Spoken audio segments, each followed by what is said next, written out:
കർത്താവിന്റെ അതിപരിശുദ്ധ നാമം ഇന്ന് പ്രഭാതത്തിലും മഹത്വപ്പെടുമാറാകട്ടെ. എല്ലാ സഹോദരങ്ങൾക്കും യേശുക്രിസ്തുവിന്റെ അനുഗ്രഹീത നാമത്തിൽ ക്രിസ്തീയ വന്ദനത്തെ അറിയിക്കുന്നു. ഹോവയായ ദൈവം സൂര്യനും പരിചയമാണ്. നേരോടെ നടക്കുന്നവർക്ക് അവിടുന്ന് ഒരു നന്മയ്ക്കും മുടക്കം വരുത്തുകയില്ല. നമ്മുടെ ദൈവം നമുക്ക് ഉദാഹരണങ്ങളുടെ ദൈവമാണ്. അവിടുത്തെ പ്രവൃത്തി അത്യുത്തമമാണ്. നമ്മുടെ വിചാരങ്ങളല്ല ദൈവത്തിന്റെ വിചാരങ്ങൾ, നമ്മുടെ വഴികളല്ല ദൈവത്തിന്റെ വഴികൾ എന്ന് ഇന്ന് പകലിലും മറന്നു പോകരുത്.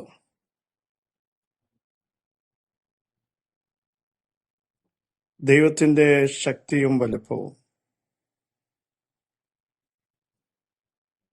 ദൈവത്തിന്റെ മഹത്വവും ഇന്നും നമുക്ക് വേണ്ടി വെളിപ്പെട്ടു വരും. നമ്മുടെ ദൈവം അനന്യനായ ദൈവമാണ്. വാക്ക് പറഞ്ഞാൽ മാറാത്തവനാണ്, വാക്കിൽ വിശ്വസ്തനാണ്. സകലത്തെയും അവിടുത്തെ കാൽ കീഴാക്കി വെച്ചിരിക്കുന്നു.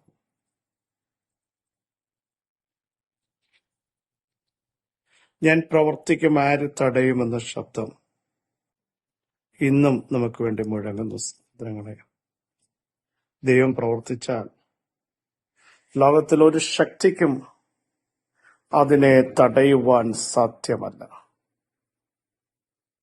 എന്റെ കൈ നീട്ടിയിരിക്കുന്നു, അത് മടക്കുന്നതാര്? ഞാൻ നിർണയിച്ചിരിക്കുന്ന ദുർബലമാക്കുന്നതാര്? ദൈവം എന്റെ കൈ നീട്ടിയ അവിടുന്ന് നിർണയിച്ചാൽ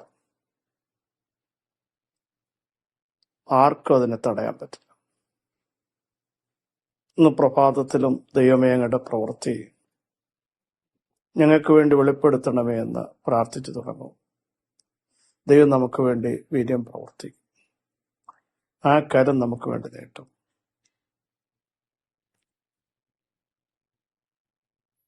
ദൈവത്തോട് അടുത്ത് ചെല്ലുവാൻ അവിടെ നമ്മളോട് അടുത്ത് വരും. പിശാചിനോട് എതിർത്ത് നിൽക്കുമ്പോൾ ആ ദുഷ്ടശക്തികൾ നമ്മളെ വിട്ടുകൊടുക്കും. പ്രാർത്ഥനയുടെ ആഴങ്ങൾ ഈ ദിവസങ്ങൾ വർദ്ധിപ്പിക്കണം. പ്രാർത്ഥനയാൽ ഉപവാസത്താലും അല്ലാതെ ചിലത് മാറിപ്പോകും.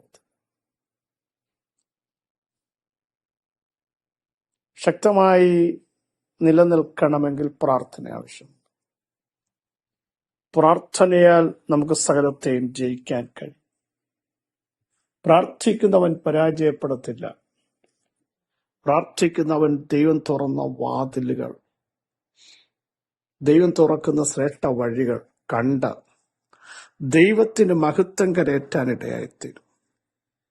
ആഴിയിലും പാതയൊരുക്കും, സമുദ്രത്തിലും വഴിയൊരുക്കും, കൊടുങ്കാറ്റിലുമുണ്ട്, മരുഭൂമിയിലുമുണ്ട് ദൈവത്തിന്റെ വഴികൾ.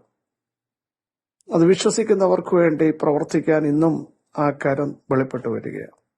എത്ര പേർ ധൈര്യത്തോടെ അവിടുത്തെ സന്നിധിയിലേക്ക് അടുത്ത് എന്നിട്ട് പറ, കർത്താവേ അങ്ങയുടെ വഴി ഞങ്ങളെ ഒന്ന് കാണിക്കണമേ എന്ന് പറയാൻ തയ്യാറാകുമെങ്കിൽ ശ്രേഷ്ഠ വഴി ഇന്ന് പകലും നമുക്ക് വേണ്ടി വെളിപ്പെട്ടു വരും എന്നുള്ളതിന് സംശയമില്ല. യിരെമ്യാ പ്രവചനത്തിൽ നിന്ന് ഒരു വാക്യം നമ്മൾ ചിന്തിക്കുകയാണ്. അതിന്റെ 24-ാം അധ്യായം 6-ാമത് വാക്യം ശ്രദ്ധേയമാണ്. ഞാൻ എന്റെ ദൃഷ്ടി നന്മയ്ക്കായി അവരുടെ മേൽ വെച്ച് അവരെ ഈ ദേശത്തേക്ക് വീണ്ടും കൊണ്ടുവരും. ഞാൻ അവരെ പണിയും, പൊളിച്ച് കളയുകയില്ല. അവരെ നട്ടും പറിച്ച് കളയുകയില്ല.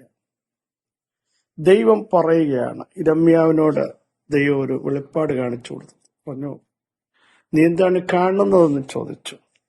പ്രവാസത്തിലേക്ക് പോയ തന്റെ ജനത്തെ ഞാൻ മടക്കി വരുത്തും. ഞാൻ അവരെ സഹായിക്കും. ഞാൻ അവരുടെ പ്രവാസങ്ങളെ മാറ്റും. ഞാൻ എന്റെ ദൃഷ്ടി നന്മയ്ക്കായി അവരുടെ മേൽ വെച്ച്. തൊട്ടുമുമ്പത്തെ വാക്യം ശ്രദ്ധിക്കൂ. ഞാൻ ഈ സ്ഥലത്ത് നിന്ന് കല്ലേർ ദേശത്തേക്ക് നന്മയ്ക്കായി അയച്ചിരിക്കുന്ന യഹൂദ തടവുകാരെ, പ്രവാസികളെ.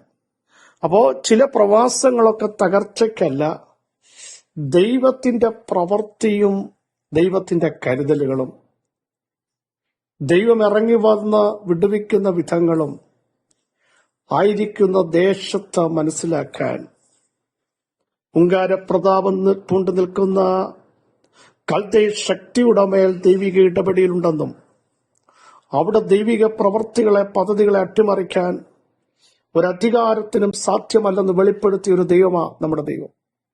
എന്നിട്ടാണ് ദൈവം പറയുന്നത്, ഞാനത് തിന്മയ്ക്കായിട്ടല്ല ചെയ്തത്. മറ്റിടത്തും അങ്ങനെ തന്നെ എഴുതിയിട്ടുണ്ട്. നിങ്ങൾക്ക് ഭവിച്ചത് തിന്മയ്ക്കായിട്ടല്ല, നന്മയ്ക്കായിട്ടത്രേ. ഇവിടെയും പറയുന്നു, എന്റെ ദൃഷ്ടി നന്മയ്ക്കായി അവർ മേൽ വെച്ചു.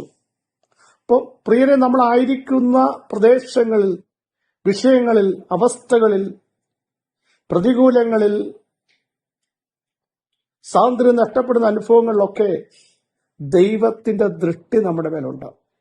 ദൃഷ്ടി ഉണ്ടെങ്കിൽ ദൃഷ്ടി വെച്ച് ആലോചന പറഞ്ഞു തരുന്ന ഒരു ദൈവമാണ് നമ്മുടെ ദൈവം. സ്തോത്രം.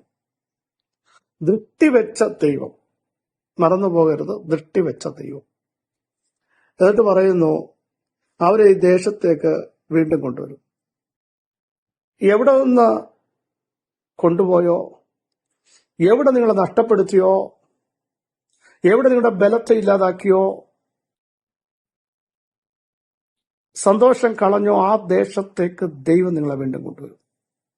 ഇത് ദൈവത്തിന്റെ ഒരു പ്രോമിസാണ്. വേദനയോടെ പോയയിടത്തേക്ക് സന്തോഷത്തോടെ മടക്കിക്കൊണ്ടുവരുമെന്ന വചനത്തിന്റെ ശക്തി ഇന്ന് പകലേറ്റെടുക്കണം. സ്തോത്രം ചെയ്യാം, സ്തോത്രം ചെയ്യാം. ആ ദേശത്തേക്ക് ഞാൻ വീണ്ടും കൊണ്ടുവരും. അടുത്ത് നോക്കൂ, ഞാൻ അവരെ പണിയും. സഹോദരങ്ങളെ, ദൈവം പണിഞ്ഞാൽ അതിനെ ഇടിക്കാൻ ആർക്കും പറ്റില്ല കേട്ടോ. ദൈവം പണിയും. തകർന്നതിനെ പണിയും, ബലം നഷ്ടപ്പെട്ടതിനെ പണിയും, ക്ഷീണിച്ചിരിക്കുന്നതിനെ പണിയും, വേദനിക്കപ്പെട്ടതിനെ പണിയും, മനം തകർന്നവരെ പണിയും, അവർ മുറിവുകളെ കെട്ടും. ഇന്ന് പകൽ ചില കുടുംബങ്ങളെ ദൈവം പണിയാൻ പോകുകയാണ്. കുടുംബ ജീവിതങ്ങളെ പണിയാൻ പോകുകയാണ്. അകന്നുപോയ ചില ബന്ധങ്ങളെ ദൈവം പണിഞ്ഞ് വിളക്കി ചേർക്കാൻ പോകുകയാണ്. നഷ്ടപ്പെട്ട നിങ്ങളുടെ വിഷയത്തെ ദൈവം പണിത് പുറത്തു കൊണ്ടുവരും. ഉടഞ്ഞതിനെ പണിയുന്ന ദൈവം. ദാവീദ് പറയുക, മരിച്ചുപോയവനെ പോലെ പലരും എന്നെ മറന്നിരിക്കുന്നു. ഞാനൊരു ഉടഞ്ഞ പാത്രം പോലെ പല കഷ്ണങ്ങളായിപ്പോയി. പല കഷ്ണങ്ങളായി ചിതറിപ്പോയതിനെ, ഒരുമിച്ച് നിൽക്കാൻ സാധ്യതയില്ലാത്തതിനെ പണിയുന്ന, ചിതറിപ്പോയ അസ്ഥികളെ പണിഞ്ഞ പരിശുദ്ധാത്മാവിന്റെ ശക്തി, ഉണങ്ങിപ്പോയതിനെ പണിഞ്ഞ ദൈവസാന്നിധ്യം, മണ്ണിനോട് ചേർന്ന് പോയതിനെ ഇന്ന് പകൽ ഉയർത്തുന്ന ദൈവശക്തി വെളിപ്പെടുക. ദൈവം പണിയും കേട്ടോ. നോക്കൂ, പൊളിച്ചു കളയത്തില്ല. അതാണ് അതിന്റെ അർത്ഥം. ദൈവം പണിഞ്ഞാൽ ആർക്കും പൊളിക്കാൻ പറ്റത്തില്ല. എത്ര പേർക്ക് വിശ്വസിക്കാൻ കഴിയും? ദൈവം എന്റെ കുടുംബത്തെ പണിയും. ദൈവം എന്റെ ശരീരത്തെ പണിയും.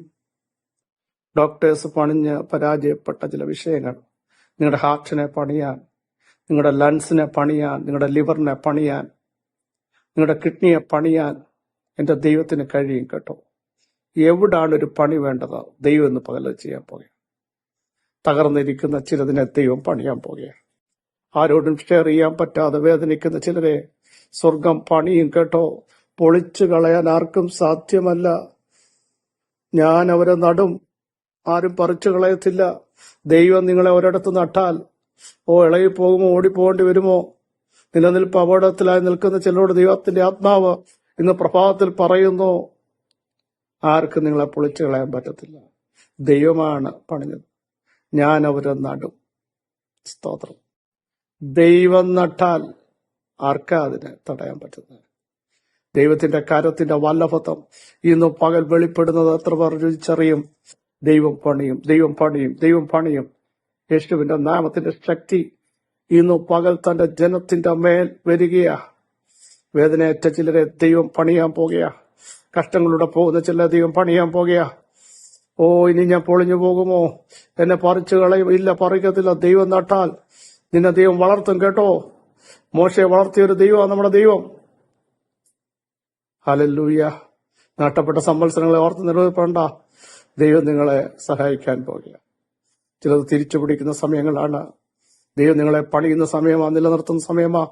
ശക്തിയോടെ സ്തോത്രം ചെയ്യുക. സർവ്വ നന്മകളുടെയും ഉറവിടങ്ങളുടെയും ദാതാവായ ദൈവമേ, ഞങ്ങളുടെ മേൽ ദൃഷ്ടിവെച്ച ആലോചന പറഞ്ഞു തരുന്ന ദൈവമേ, ദേശത്ത് ഞങ്ങളെ നിർത്തുന്ന ദൈവമേ, പണിയാതെ ഞങ്ങളെ കർത്താവേ ആർക്കും പറിച്ചു കളയാതെ ഞങ്ങളെ വളർത്തുന്ന ദൈവമേ, നിങ്ങളുടെ കരം ഇന്ന് പകൽ വ്യാപരിക്കുന്നതിന് സ്തോത്രം. ഈ ബലത്തോടെ അവിടെ നിങ്ങളെ നയിക്കുന്നതിന് സ്തോത്രം. സകല മഹത്വം അങ്ങേക്ക് യേശുവിൻ നാമത്തിൽ തന്നെ. ആമേൻ, ആമേൻ. ക്രിസ്തുവിൽ വാത്സല്യ സഹോദരങ്ങളെ, ധൈര്യത്തോടെ ബലത്തോടെ ദൈവത്തിന് മഹത്വം കരേറ്റു. നമ്മുടെ ദൈവാത്ഭുതങ്ങളുടെ ദൈവം ഈ വചനങ്ങളോട് സഹായിക്കട്ടെ. ക്രിസ്തുവിൽ നിങ്ങളുടെ സഹോദരൻ പാസ്റ്റർ ബിജു മാത്യു.